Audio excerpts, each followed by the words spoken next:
বতুয়া, আবার কেউ বলেন বথুয়া শাক, শীতকালীন একটা মজার শাক। অনেকে বলেন কিডনি রোগের জন্য নাকি এই শাকটা খুবই উপকারী একটা শাক।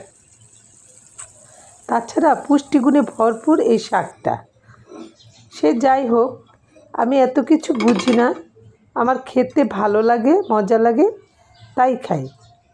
হ্যালো, আসসালামু আলাইকুম এভরিওয়ান, স্বাগত আমার এই কিচেনে। আজকে আমি বতুয়া শাকটা মাছের কাঁটা বেছেই রান্না করে নিব। এই শাকটা এভাবে মাছ দিয়ে খেতেই আমি বেশি পছন্দ করি। এই যে শাকটা, যারা চিনেন না চিনে রাখতে পারেন।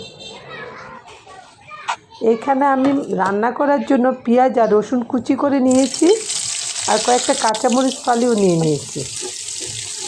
আর প্যান বসিয়ে তাতে পেঁয়াজ আর রসুন কুচিগুলি দিয়ে দিলাম তেল দিয়ে, হালকা করে ভেজে তারপর দিয়ে দিলাম আদা রসুন পেস্ট, হলুদ, মরিচ, ধনিয়া, লবণ। তারপর নেড়ে চেড়ে মশলাটা ভালোভাবে কষিয়ে নিচ্ছি। কষানো অবস্থায় আমি মাছ দিয়ে দিলাম। আজকে আমি বতুয়া শাকটা শোলটাকি দিয়ে রান্না করে নিব। একটু জিরার গুঁড়ো দিয়ে দিলাম, কাঁচা জিরার গুঁড়ো দিয়ে দিয়েছি। এখানে আমি মশলার মধ্যে মাছটা ভালোভাবে রেঁধে নিচ্ছি, ঢেকে ভালোভাবে একদম পুরোপুরি রেঁধে নিব মাছটা সিদ্ধ হয়ে গেলে আমি মাছটা কাঁটা বেছে নিব।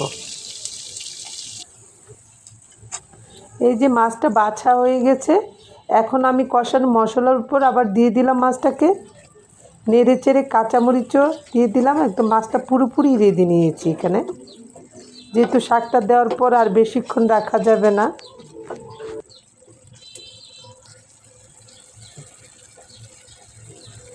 এই যে মাছটা আমার রান্না হয়ে গেছে। এ পর্যায়ে আমি কেটে রাখা শাকগুলিও আমি ঢেলে দিব।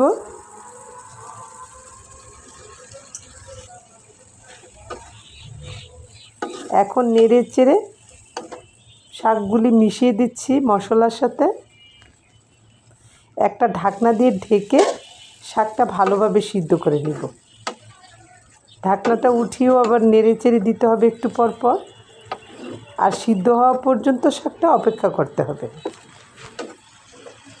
শাকটা সিদ্ধ হলেই আমি নামিয়ে নিতে পারবো তরকারিটা। খুবই মজার একটা খাবার। এসব খাবার খেলে অসুখ বিসুখ তো হবেই না, আমাদের শরীর স্বাস্থ্য ঠিক থাকবে। আপনারাও রেঁধে খেয়ে দেখবেন। সবাই ভালো থাকবেন। আল্লাহ হাফেজ।